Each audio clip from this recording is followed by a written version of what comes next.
Hello and welcome. So atoms and molecules वाला हम chapter पढ़ रहे थे कक्षा 9th का। ठीक है, तो आज हम उसी चैप्टर में से कुछ इंपॉर्टेंट चीजें डिस्कस करने जा रहे हैं, जिसमें सबसे पहले होगा हमारा एटॉमिक मास क्या होता है, रिलेटिव एटॉमिक मास क्या होता है, वन एटॉमिक मास यूनिट या फिर यूनिफाइड मास किसे बोलते हैं हम। ठीक है ना, मॉलिक्यूलर मास क्या होता है, इनफैक्ट एटम्स एग्जिस्ट कैसे करते हैं, क्या वो एलिमेंट की फॉर्म में एग्जिस्ट करते हैं। इनके कुछ एटम्स हमारे ऐसे होते हैं जो मोनो एटॉमिक होते हैं, इनके इंडिपेंडेंट एग्जिस्ट कर सकते हैं, बट कुछ एटम ऐसे होते हैं जो किसकी फॉर्म में एग्जिस्ट कर सकते हैं, वो एलिमेंट्स की फॉर्म में एग्जिस्ट करते हैं। दैट मीन्स सेम टाइप के एटम्स एक दूसरे के साथ कंबाइन होकर एक क्या बना लेंगे, मॉलिक्यूल बना लेंगे।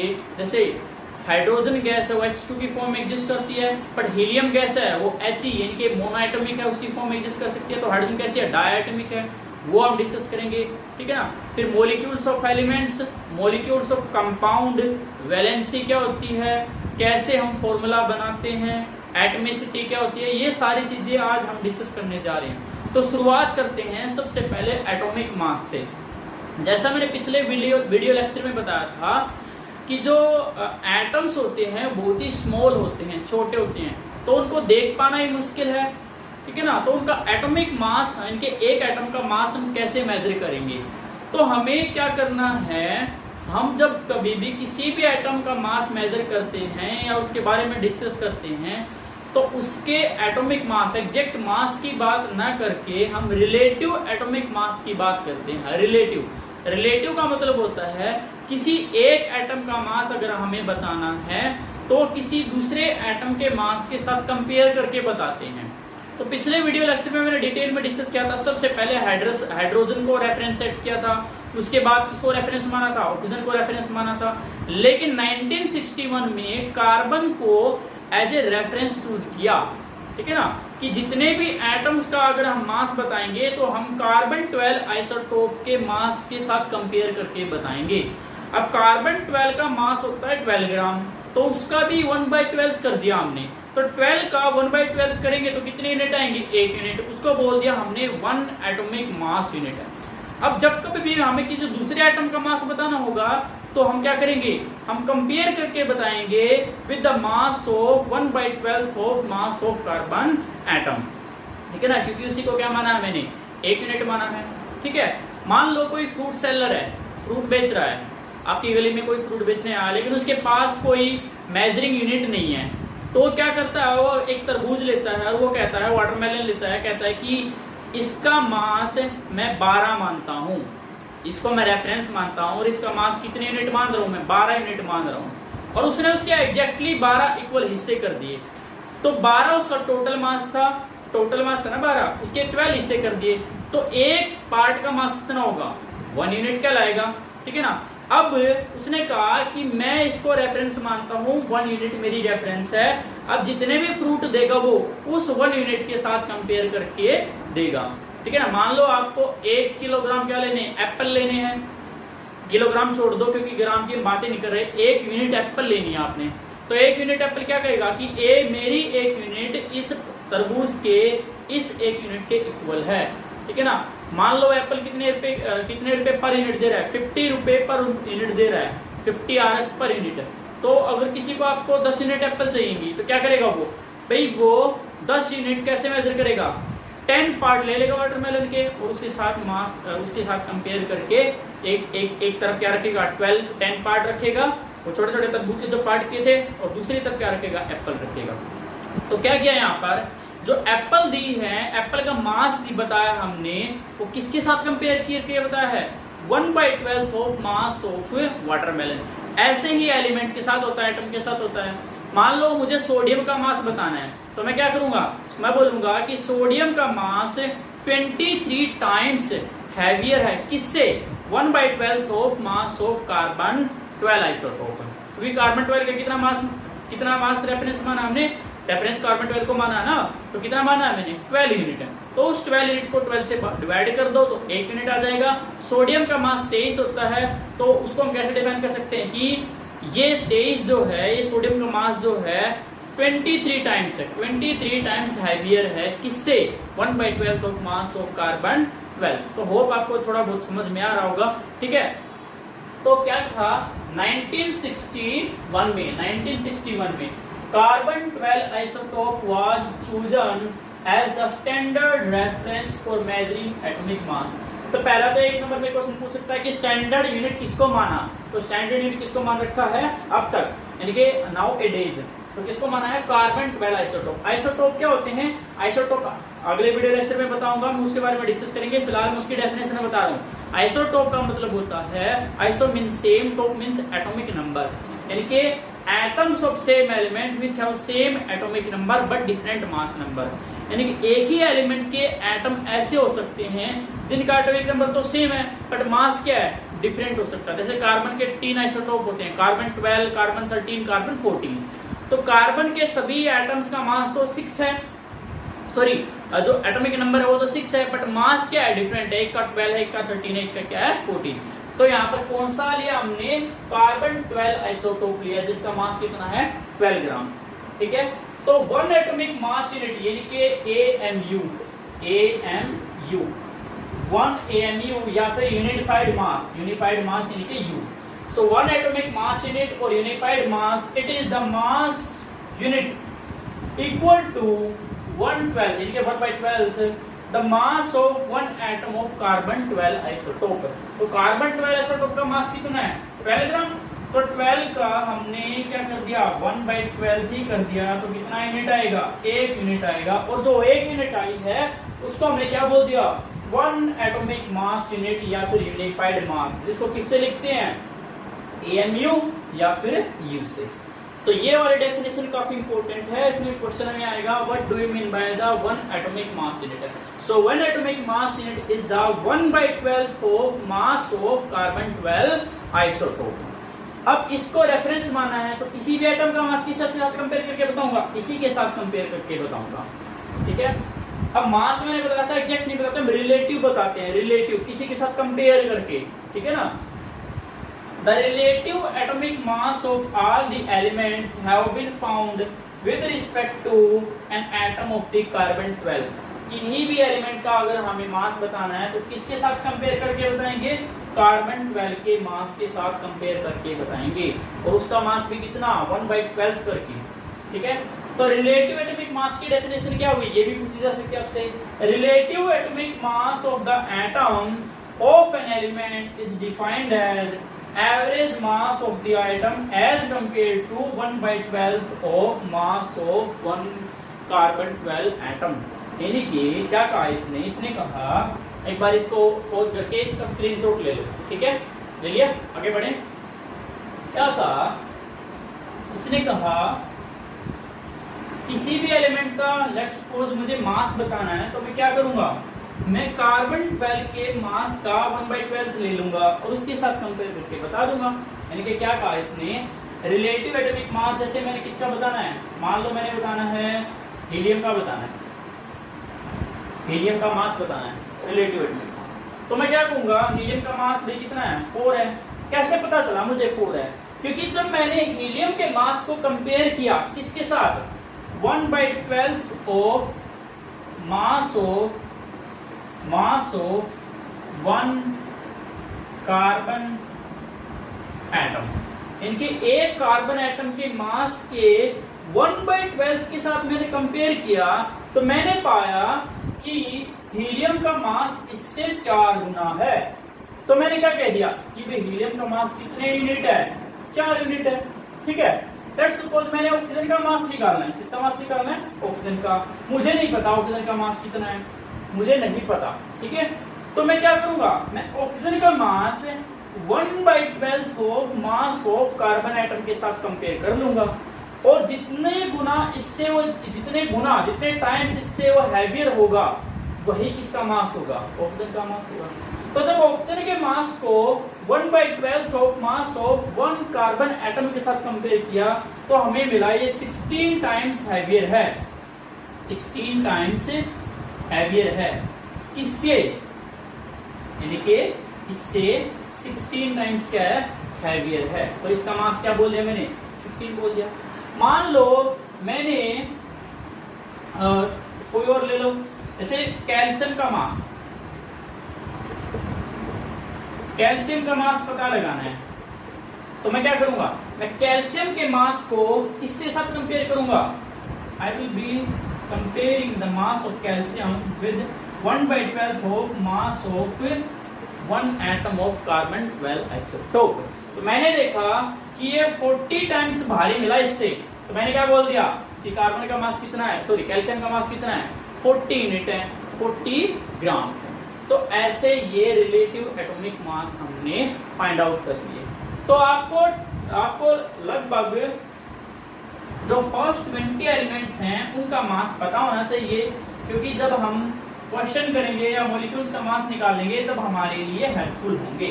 तो मैंने एक जनरल सी चीज बताई थी, क्या बताई थी, जैसे यहाँ पर लिखोगे हाइड्रोजन, ठीक है, हीलियम, लिथियम, सोडियम, पोटासियम, ठीक है ना, ऐसे करके चलोगे आप, और beryllium, carbon, nitrogen, oxygen, fluorine, ठीक है, हीलियम, यहाँ पर क्या है, नियोन, मैग्नीशियम, सिलिकॉन, ऐसे बोरोन रहेगा, boron, aluminium, phosphorus, silicon, chlorine and iron, ठीक है, और यहाँ पे क्या है, कैल्शियम। तो पहले तो इनकी एटॉमिक नंबर याद कर लो। एटॉमिक नंबर का मतलब होता है कितने इलेक्ट्रॉन इनमें प्रेजेंट हैं या कितने प्रोटॉन इसमें प्रेजेंट हैं, ठीक है, वो भी हम डिस्कस करेंगे। अब देखो हाइड्रोजन का एटॉमिक नंबर कितना है, एटॉमिक नंबर 1, हाइड्रोजन का 1 होता है, इसमें कितना होता है 2, लिथियम का 3, बेरिलियम का 4, बोरोन का 5, कार्बन का 6, नाइट्रोजन का 7, ऑक्सीजन का 8, फ्लोरीन का 9, नियोन का 10।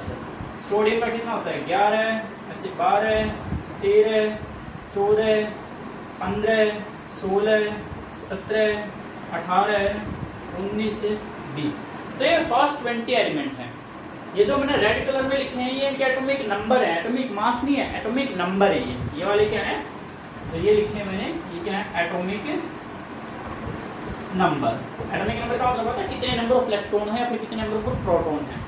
अब इनका एटॉमिक मास आपको याद करना है, ठीक है ना, लर्न कर लो कि धीरे धीरे याद हो जाएगा, कोई बड़ी बात नहीं है। आप एटॉमिक नंबर याद रख लो। अब क्या करोगे, जिन एलिमेंट्स का एटॉमिक नंबर क्या है, इवन है, क्या है, इवन है, उसको 2 से मल्टीप्लाई कर दो, वो किसके इक्वल आ जाएगा, एटॉमिक मास के इक्वल आ जाएगा। और जिन एलिमेंट्स का एटॉमिक नंबर क्या है,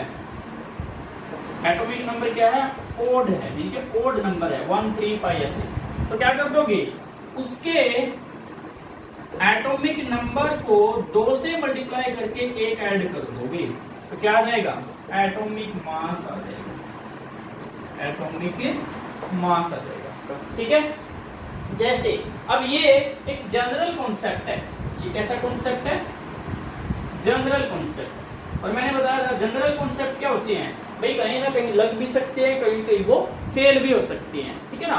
अब तो कहाँ फेल होंगे, ये कहाँ नहीं लगेंगे, तब मैं वो बता दूंगा। पहले तो ये हाइड्रोजन पर ही नहीं लगता। हाइड्रोजन का एटॉमिक मास, एटॉमिक नंबर कितना है 1, तो इसका मास भी कितना होता है 1। 1 मल्टीप्लाई 1 करके आप 3 मत निकाल देना, ठीक, इवन नंबर है 1, सॉरी ओड नंबर है 1 का डबल कर दिया 1 का डबल कर दोगे 2, फिर उसमें एक और ऐड कर दोगे 3 आ जाएगा, इस तरह गलती से होता है। तो हाइड्रोजन क्या है, एक्सेप्शन है, तो एक्सेप्शन बोल मैं राउंड ऑफ कर रहा हूँ। तो हाइड्रोजन का मास भी 1 है और एटॉमिक नंबर भी क्या है, 1 है। हीलियम का 2 है, 2 का डबल कर दो, 4 एटॉमिक मास हो जाएगा, ठीक है। लिथियम का कितना है 3 का डबल करके 1 जोड़ दो, कितना हो जाएगा 7। बेरिलियम का एक्सेप्शन है, बेरिलियम का क्या है, एक्सेप्शन है। वैसे डबल करना था, 4 नहीं 8 करना था, बट इसे एक्चुअली कितना होता है 9 होता है, ठीक है। बोरोन का भी क्या होता है, एक्सेप्शन होता है,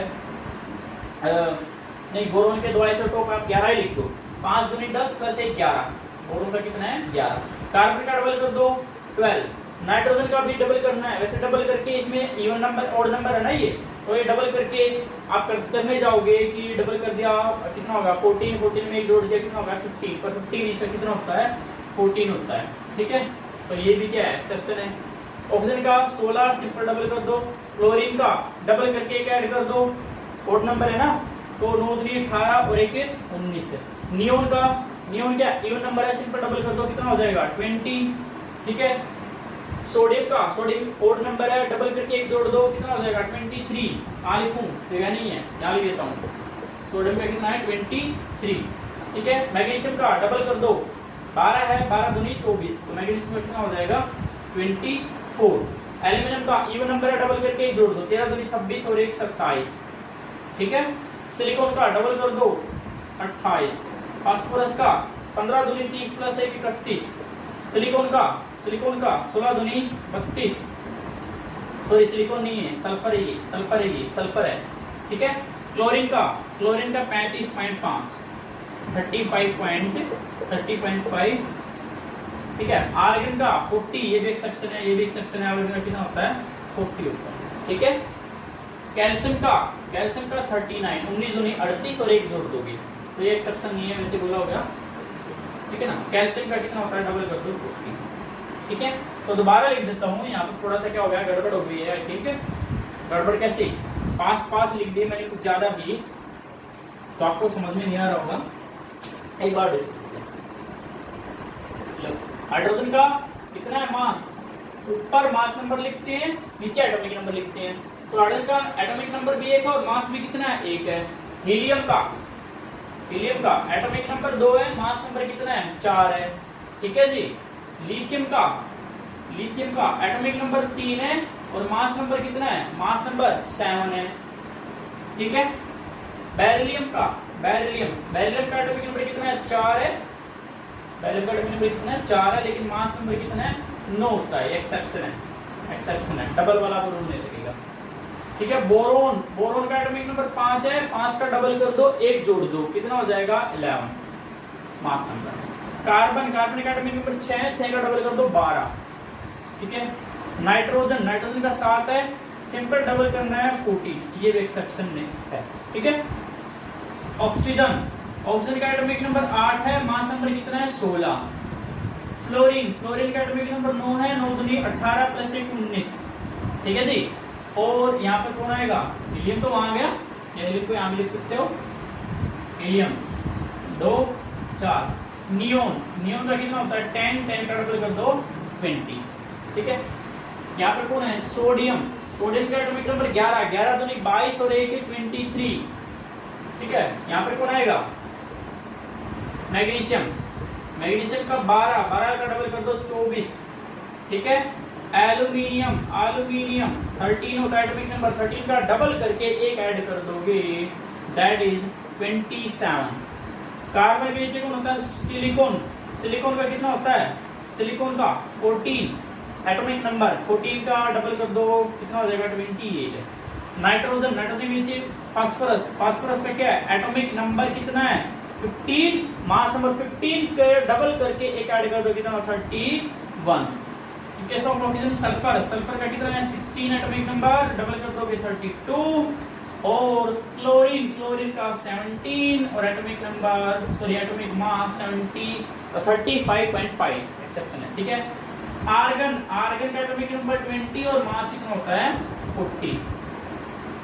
पोटासियम का एटॉमिक नंबर 11 और मास डबल करके क्या कर दोगे 39। एंड लास्ट कैल्शियम 20 और मास कितना 40। तो फर्स्ट 20 एलिमेंट्स का आप याद कर लोगे, जैसा आपको अच्छा लगे वैसे याद कर लोगे, ठीक है। तो ये इसका स्क्रीनशॉट ले लो, ड्रॉ कर आगे बढ़े। तो ये हुआ हमारा एटॉमिक मास। तो एटॉमिक मास एग्जैक्ट नहीं बताकर क्या बताता है relative atomic mass. Relative atomic mass का मतलब क्या है कि mass of an element, mass of an atom of an element as compare to mass of 1/12 of carbon 12 isotope. यानी कि कार्बन 12 आइसोटोप के मास का 1/12वें हिस्से के साथ कंपेयर करके हम किसी का भी मास बताते हैं। और कार्बन 12 के 1/12 हिस्से को क्या मान लिया हमने, 1/12 पार्ट को क्या मान लिया मैंने एटॉमिक मास यूनिट, उसको रेफरेंस मान लिया, ठीक है। अब how do atoms exist, how do atoms exist. Let me check video सही चल रही है क्या। यस सही है। How do atoms exist? अब एटम्स कैसे एग्जिस्ट कर सकते हैं? अब एटम की डेफिनेशन आपने सुनी होगी, atom is the smallest unit, atom is the smallest unit of matter which may और may not have independent existence. Atom की इंडिपेंडेंट एग्जिस्टेंस हो भी सकती है और नहीं भी हो सकती है, ठीक है ना। तो कब होती है एटम की इंडिपेंडेंट एग्जिस्टेंस और कब नहीं होती? देखो एटम जो है वो कैसे एग्जिस्ट कर सकता है? कोई भी एटम या तो वो एलिमेंट की फॉर्म में एग्जिस्ट कर सकता है, ठीक है, या फिर वो कैसे एग्जिस्ट करेगा? बोलो। इंडिपेंडेंट एग्जिस्ट भी कर सकता है। कैसे एग्जिस्ट कर सकता है? Independent.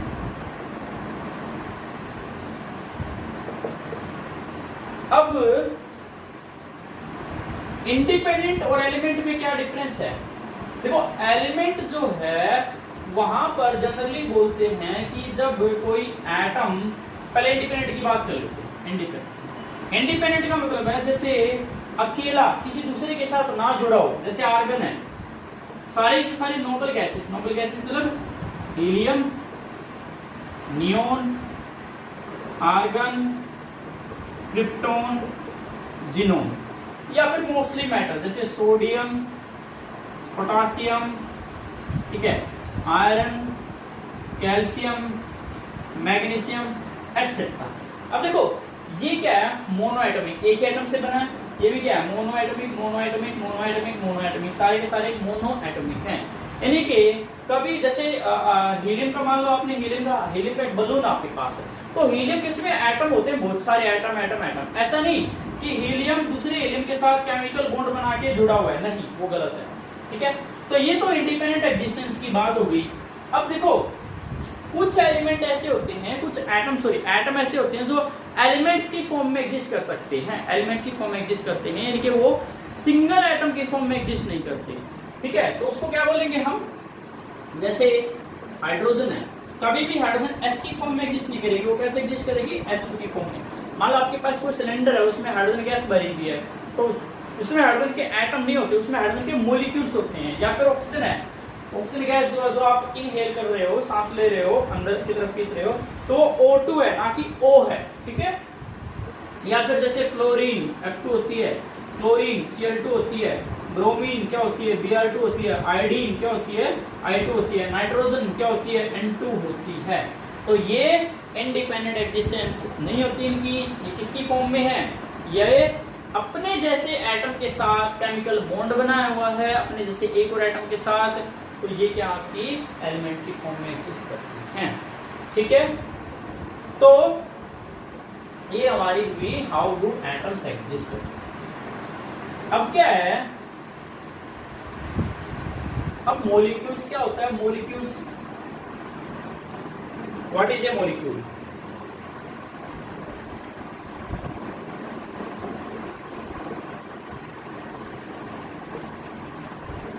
What is a molecules? Molecules क्या होता है? It is the group of two or more elements. It is a group of two or more atoms बोलेंगे actually. It is a group of the two or more atoms. अब दो या दो से ज्यादा एटम आपस में जुड़ते हैं, जुड़ना भी कैसे? केमिकल बॉन्ड के द्वारा, केमिकली एक दूसरे के साथ जुड़ते हैं। केमिकल बॉन्ड क्या होता है? अट्रैक्टिव फोर्स होती है जो दो या दो से ज्यादा एटम को क्या रखती है? एक साथ रखती है। So when two or more atoms join together or combine together by the chemical forces, they form the molecules. Molecule क्या होता है? It is the combination of two or more atoms joined together by chemical forces बोल सकते हो, या फिर क्या बोल सकते हो? केमिकल बॉन्ड्स, ठीक है। अब केमिकल बॉन्ड्स क्या होते हैं? That is the atoms are joined together by attractive forces. Attractive forces. यानी कि जो भी एटम, दो या दो से ज्यादा एटम एक दूसरे के साथ क्या है, ज्वाइंट है, एक दूसरे के साथ जुड़े हुए हैं, वो किससे जुड़े हुए हैं, केमिकल बॉन्ड से, केमिकल फोर्सेस से। और ये केमिकल बॉन्ड और केमिकल फोर्सेस क्या होती हैं, अट्रैक्टिव फोर्सेस होती हैं, यानी कि जो एक दूसरे को अट्रैक्ट करती है। बॉन्ड मैंने बताया था, पहले ही बताया था, बॉन्ड का मतलब क्या होता है, जैसे आप और आपका दोस्त है, उनके बीच में क्या है, बॉन्ड है, किसी का बॉन्ड है, फ्रेंडशिप का बॉन्ड है। आप और आपके मम्मी पापा है, किसी का बॉन्ड है, ये बेसिकली एक रिश्ता है वहां पर आपके मम्मी पापा के बीच में, तो वो क्या है, बॉन्ड है, केमिकल फोर्स है, जो आपको क्या रखते हैं, साथ के साथ में रखते हैं। फैमिली है, फैमिली में क्या है, बहुत सारे लोग होते हैं फैमिली के मेंबर में, ठीक है ना, फैमिली मेंबर बहुत सारे प्रेजेंट होते हैं वहां पर, तो कहीं ना कहीं उनके बीच में क्या है, कोई ना कोई रिश्ता है, कोई ना कोई रिलेशन है, तो वो रिलेशन क्या है, बॉन्ड है, जो सभी को एक साथ रखता है। तो ऐसे ही यहाँ पर जब दो या दो से ज्यादा एटम एक दूसरे के साथ जुड़ जाए किसी केमिकल बॉन्ड के थ्रू, तो क्या बनाता है, वो मॉलिक्यूल बनता है। क्या बनता है, मॉलिक्यूल बनता है। अब मॉलिक्यूल दो तरह के हो सकते हैं, पहला molecules of elements, molecules of elements है, और दूसरा मॉलिक्यूल्स ऑफ क्या, कंपाउंड, मॉलिक्यूल्स ऑफ कंपाउंड। ठीक है, अब इनको डिस्कस करते हैं, इसको लिख लो एक बार। What is a molecule? It is a combination of two or more atoms joined together by the chemical force or bond. That is, atoms are joined together by the attractive forces. ठीक है, अच्छा एक और चीज, इसकी दूसरी definition क्या ले सकते हैं मॉलिक्यूल की, मॉलिक्यूल की डेफिनेशन क्या ले सकते हैं, molecule is the part of compound, is the part of, या स्मॉलेस्ट लिख सकते हो, molecule is the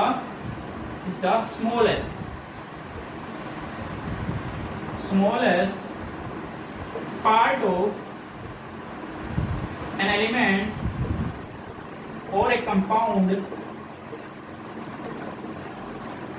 which has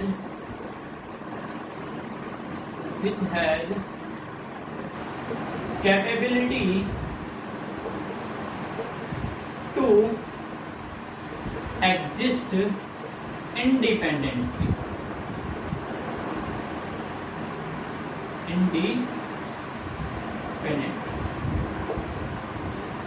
ठीक है, मॉलिक्यूल स्मॉलेस्ट पार्ट होता है किसी भी एलिमेंट का, किसी भी कंपाउंड का, जो इंडिपेंडेंटली एग्जिस्ट कर सकता है।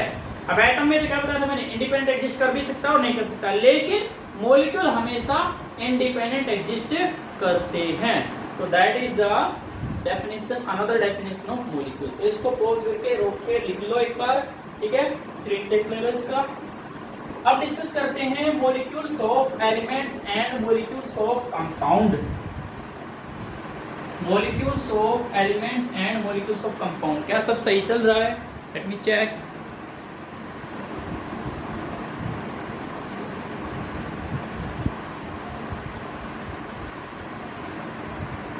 सॉरी फॉर डिस्टर्बेंस, मुझे चेक करना होगा एक बार।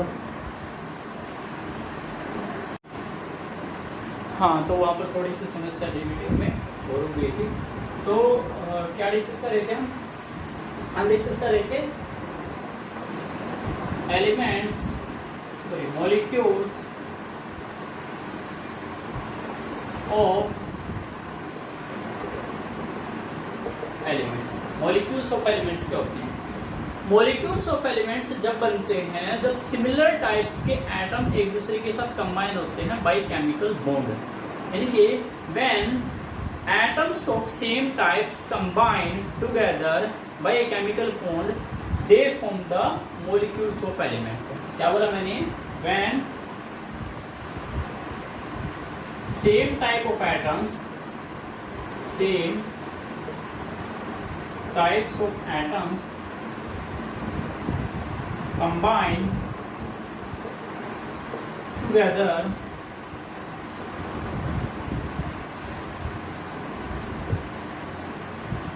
they will form, they together के बाद ये भी लिखे केमिकल बॉन्ड के दो together by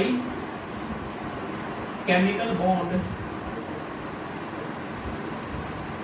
bond they will form form molecules of elements,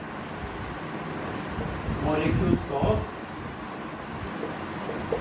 elements, यानी कि सेम टाइप के एटम, जैसे हाइड्रोजन हाइड्रोजन के साथ कंबाइन हो जाए तो क्या बना लेगा, हाइड्रोजन का मॉलिक्यूल बना लेगा, ठीक है ना। ऑक्सीजन ऑक्सीजन के साथ कंबाइन हो जाए तो क्या बना लेगी, O2 बना लेगी, ठीक है ना। अब यहाँ पर एक चीज सीखनी है आपको, एटमिसिटी। एटमिसिटी क्या होती है? एटमिसिटी का मतलब होता है कि किसी मॉलिक्यूल्स में, जो भी मॉलिक्यूल एलिमेंट का, उसमें कितने एटम एक दूसरे के साथ कंबाइन है, कितने एटम एक दूसरे के साथ कंबाइन है, तो उसको क्या बोलते हैं, एटमिसिटी, ठीक है। इसका मतलब क्या है, इट इज इक्वल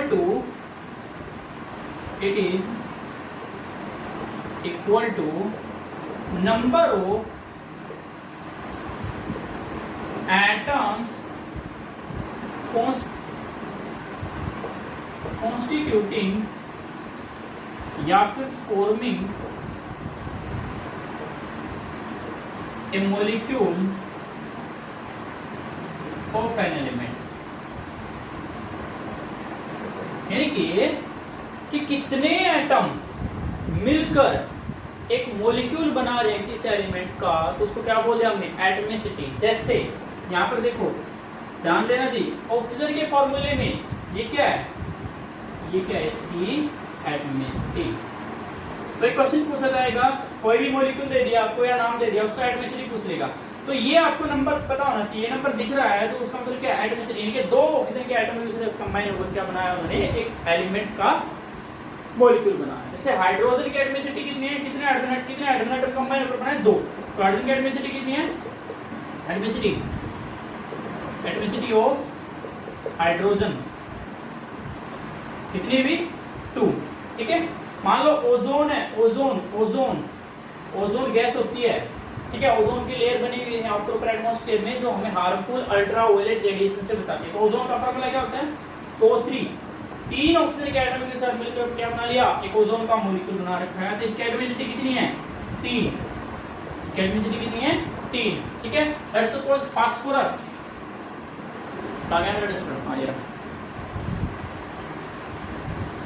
तेरे कुछ समझ में तो आ रहा होगा ना, पता तो चल रहा होगा तेरे साथ क्या हो रहा है ना। चलो फास्फोरस के साथ देखते हैं, फास्फोरस क्या होता है, P4, यानी कि 4 फास्फोरस के एटम के साथ कंबाइन हो रहे हैं, तो क्या बन जाएगा, इसकी एटमिसिटी कितनी है, 4। सल्फर का फॉर्मूला होता है S8, तो इसकी एटमिसिटी कितनी है, 8, कितनी इसकी एटमिसिटी, 8। कोई और लेते हैं, हीलियम की एटमिसिटी कितनी है, बोलो।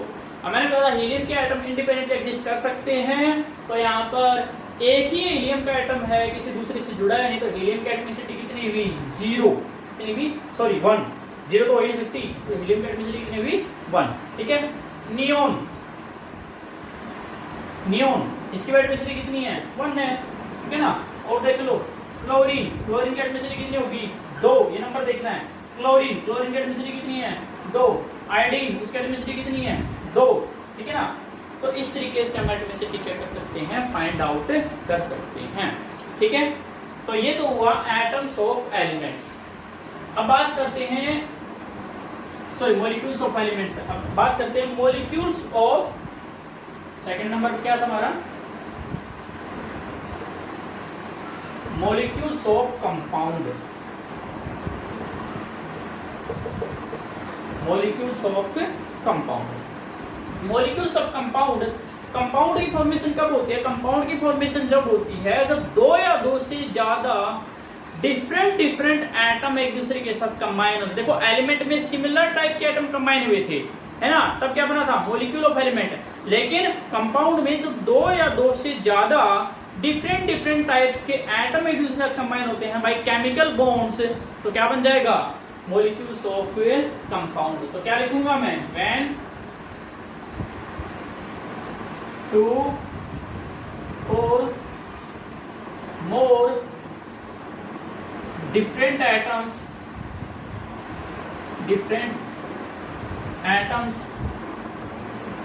combine in a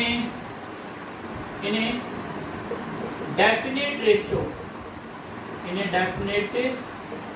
लिख सकते हो या फिर प्रोपोर्शन, उचित मात्रा में, definite proportion, when two or more different atom combine in a definite ratio or proportion they will form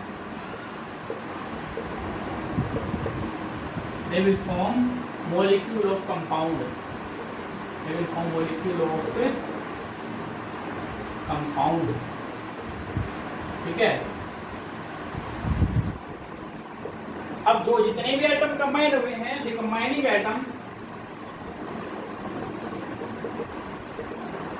atoms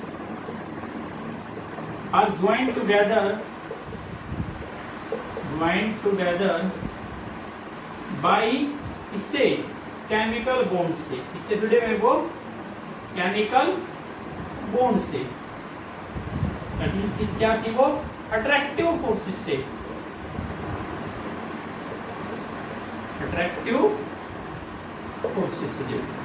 तो जैसे वाटर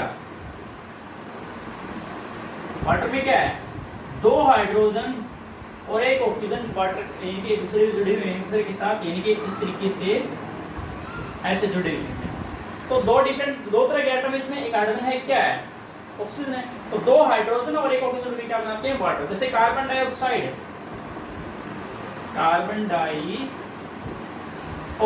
क्या फॉर्मूला होता है, CO2, कार्बन डाइऑक्साइड। तो एक कार्बन और दो ऑक्सीजन एक दूसरे के साथ जुड़े हुए हैं, ठीक है। जैसे glucose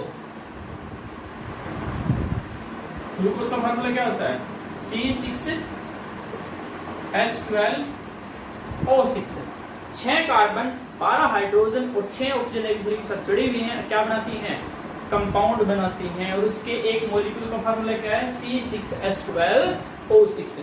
So when different types of the atoms join together by chemical bond in a definite ratio, अब definite ratio का क्या मतलब है वो मैं बताऊंगा, पर याद है ना लॉ ऑफ केमिकल कॉम्बिनेशन, याद है ना, जिसमें क्या था लॉ ऑफ डेफिनेट प्रोपोर्शन या फिर डेफिनेट रेशियो वाला लॉ था। क्या था वो, क्या था, देखो इसे समझते हैं H2O से। H2O में हाइड्रोजन और ऑक्सीजन जब कंबाइन होती हैं, H2 प्लस O2, ठीक है, क्या बनता है 2H2, ऐसे लिख सकते हो, या फिर ऐसे लिख सकते हो इसको, H2 plus half of the O2 क्या बनता है, एक वाटर मॉलिक्यूल बनता है। अब एक वाटर मॉलिक्यूल का देख लो, H2O, यहाँ तो लिखता हूँ हाइड्रोजन, रेशियो ऑक्सीजन। हाइड्रोजन का मास कितना होता है, एक हाइड्रोजन का मास 1 ग्राम, तो यहाँ पर कितने हाइड्रोजन है, 2, ठीक है, 2 है ना इसमें, तो 2 ग्राम। रेशियो ऑक्सीजन का मास कितना होता है, 16।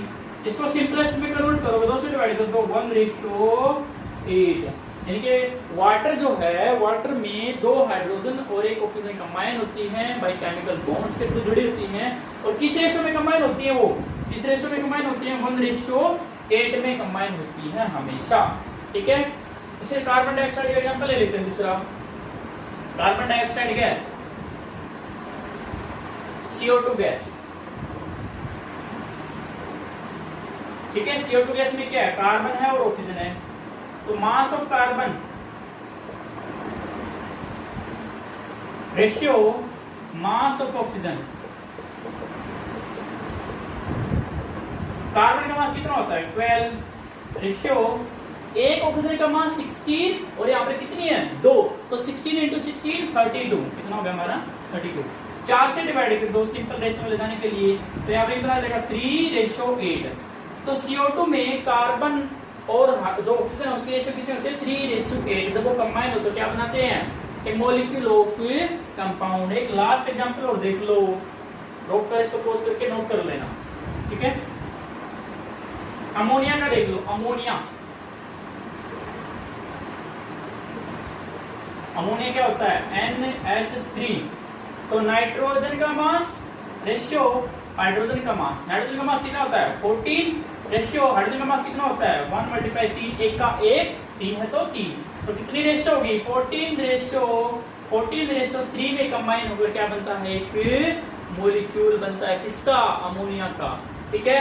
तो जब डिफरेंट एटम कंबाइन होते हैं किसी डेफिनेट रेशियो में, केमिकल बॉन्ड के द्वारा जुड़े होते हैं, तो वो क्या बनते हैं, कंपाउंड्स, और उसका एक मॉलिक्यूल क्या कहलाता है, मॉलिक्यूल ऑफ द कंपाउंड। और जब सेम एटम कंबाइन होते हैं क्या बनते हैं वो एलिमेंट्स, ठीक है ना। तो ये इन दोनों में के बीच में क्या था, डिफरेंस था, ठीक है। अब एक चीज और हो सकती है यहाँ पर, क्या हो सकता है, आयंस क्या होते हैं, आयंस क्या होते हैं, कोई भी चार्ज स्पीसीज जिसपे चार्ज क्या होता है, 8th क्लास में पढ़ा था, चार्ज या तो पॉजिटिव दो तरह का होता है, एक पॉजिटिव चार्ज और एक नेगेटिव चार्ज। तो जब किसी एटम पर कोई पॉजिटिव चार्ज प्रेजेंट है, कोई नेगेटिव चार्ज प्रेजेंट है, तो क्या कहलाएगा, आयंस। या किसी मॉलिक्यूल्स पर, यानी कि मॉलिक्यूल का मतलब ग्रुप ऑफ एटम पर, कोई ग्रुप ऑफ एटम पर कोई चार्ज प्रेजेंट है तो क्या कहलाता है वो आयंस, या फिर क्या बोलेंगे उसको, पॉजिटिव चार्ज है तो कोई कैटायन, नेगेटिव चार्ज है तो एनायंस। आयन क्या है, when an atom or group of atoms carry any positive or negative charge on it is called, क्या बोलेंगे उसको, आयन बोलेंगे। यानी कि किसी एटम पर या किसी ग्रुप ऑफ एटम पर पॉजिटिव या नेगेटिव चार्ज है तो क्या कहलाता है, आयंस। अब आयंस कितने तरह के होते हैं, दो तरह के, क्या, एक तो कैटायन और एक क्या होगा हमारा, दूसरा हमारा हो गया एनायन। तो फर्स्ट कैटायन, कैटायन क्या है, when an atom carry positive charge on it, positive charge on it, क्या बोलेंगे उसको, कैटायन। जैसे सोडियम पॉजिटिव, या फिर कैल्शियम 2 पॉजिटिव, या फिर मैग्नीशियम 2 पॉजिटिव, या फिर क्या लिखूं और कुछ भी लिख दो, पोटासियम पॉजिटिव, या फिर एल्यूमिनियम 3 पॉजिटिव। तो ये क्या है, कैटायंस, क्योंकि इस पे क्या है, positive charge, positive charge, positive charge, positive charge, positive charge. Generally metals electron lose करती हैं, मेटल इलेक्ट्रॉन किसी को दान में देती हैं, मेटल क्या करती हैं, गरीबों को इलेक्ट्रॉन दान में देती हैं, ठीक है ना। तो उसने गरीबों को इलेक्ट्रॉन दान में दे दिया, तो अब एक बार दानी तो बन गए, वो दान में दे दिया, बट खुद पे क्या होगा, इलेक्ट्रॉन की डेफिशिएंसी होगी, इलेक्ट्रॉन की कमी होगी। और वो कमी किसकी फॉर्म में दिखती है, पॉजिटिव चार्ज की फॉर्म में दिखती है। अब आपने क्या किया, आपने गरीबों को दान में दे दिया, बहुत सारा दान में दे दिया, ठीक है, लेकिन खुद गरीब बन गई, तरीके से वैसा इलेक्ट्रॉन दूसरों को दे दिया और खुद पे क्या होगा, इलेक्ट्रॉन की कमी होगी। तो क्या कहलाते हैं, कैटायन। जनरली कौन होते हैं कैटायंस, मेटल आयंस। कौन होते हैं, मेटल आयंस, ठीक है। एनायंस क्या होते हैं, एनायंस भिखारी, जो इलेक्ट्रॉन मांग कर लाते हैं किसी से। तो क्या है इसमें, when an atom carry negative charge on it, negative charge on it, क्या बोलेंगे उसको, known as, क्या बोलेंगे जी, बोलो, अरे बोलो, एनायन बोल देंगे उसको, ठीक है। एनायन कब बनता है, तो कोई एटम किसी दूसरे एटम से इलेक्ट्रॉन ले ले, तो लेने के बाद उस पर नेगेटिव चार्ज आ जाएगा, क्योंकि इलेक्ट्रॉन पे कौन सा चार्ज होता है, नेगेटिव। तो क्या बन जाएगा, एनायन। जैसे क्लोराइड आयन, ठीक है, ब्रोमाइड आयन, आयोडाइड आयन, ठीक है ना। और क्या हो सकता है, और भी बहुत सारे हो सकते हैं, नाइट्राइड आयन, ये क्या है, नाइट्राइड आयन, ठीक है, या नाइट्राइड लिख सकते हैं। ये क्या है, O2 ऑक्साइड, सल्फर पर 2 नेगेटिव चार्ज क्या हो जाएगा, सल्फाइड, ठीक है। तो ये हमारे क्या है, एनायंस है। तो negative charge anion, positive charge cation. Photo ले लो इसकी जल्दी से, बढ़े आगे चलो। अब एक किस्म और होती है इनकी, poly atomic ions. Poly atomic ions, poly means many, poly means many, ठीक है, और आयंस उस पर चार्ज प्रेजेंट हो, poly atomic ions. Poly atomic ions. So क्या है ये? When a group of atoms carry any positive or negative charge on it, is known as क्या? polyatomic ions। ठीक है, पोली का मतलब क्या बताया था? मैनी। और एटम्स का मतलब, एटॉमिक का मतलब एटम्स, कई सारे एटम्स। और आयन का मतलब चार्ज, यानी कि कई सारे एटम्स एक साथ जुड़े हो और उन पर कोई चार्ज हो तो क्या बोलेंगे? Polyatomic ion. जैसे PO4 3 नेगेटिव, तो 5 एटम एक फास्फोरस के 4 ऑक्सीजन के, तो PO4 3 नेगेटिव क्या बोलेंगे? फॉस्फेट। याद कर लो इनको, याद करने ही पड़ेगी। फॉस्फेट। SO4 2 नेगेटिव क्या बन जाएगा? सल्फेट। ठीक है।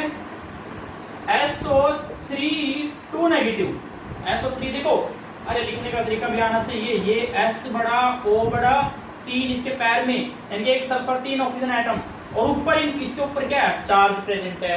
तो ऐसे लिखते हैं इसको, कई सारे ऐसे लिख देंगे इसको। SO3 2 नेगेटिव गलत है वो, ठीक है। तो इसको लिखने का तरीका भी आना चाहिए। तो देखो ऐसा बोलेंगे सल्फाइड, ठीक है। नोट कर लो, एक चीज बतानी है। देखो, जब SO4 2 नेगेटिव था, सल्फेट था, लेकिन SO4 3 और ऊपर 2 नेगेटिव था, तो वो क्या हो? सल्फाइड। ऐसे ही NO3 ऊपर एक नेगेटिव चार्ज, इनके एक नाइट्रोजन 3 ऑक्सीजन जुड़े हुए हैं, ठीक है, ऊपर एक नेगेटिव चार्ज, तो क्या बोलेंगे? नाइट्रेट। लेकिन NO2 1 नेगेटिव हो तो क्या बोलेंगे? नाइट्राइट। आइड से एंडिंग होगी, ठीक है। अरे ठीक है ना। और लिखो OH नेगेटिव, हाइड्रोक्साइड आयन,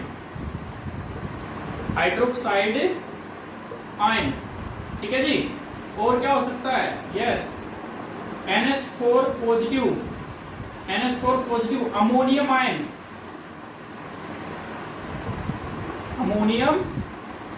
अब बहुत सारे बच्चे गलती करते हैं।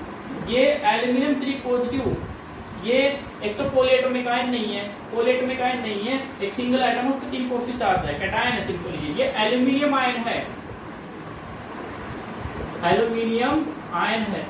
एल्यूमिनियम पूछूंगा, अमोनियम लिखेंगे, अमोनियम पूछूंगा, एल्यूमिनियम। कैसे करते हैं बच्चे? ठीक है। तो अमोनियम आयन क्या है? एक नाइट्रोजन 4 हाइड्रोजन के NH4, उस पर पॉजिटिव चार्ज अमोनियम आयन, ठीक है। तो ये एक बार देख लो, इसको नोट कर लो। अब है केमिकल फॉर्मूला कैसे बनाना है।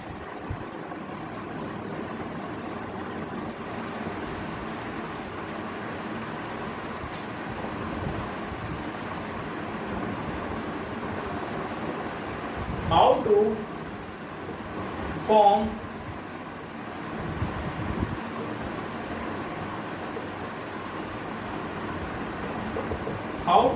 केमिकल फॉर्मूला कैसे बनाते हैं, ठीक है। सबसे पहले केमिकल फॉर्मूला होता क्या है? केमिकल फॉर्मूला क्या है? It is the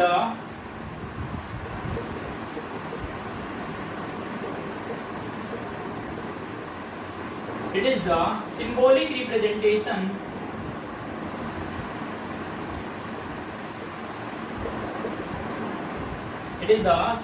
representation of composition of compound,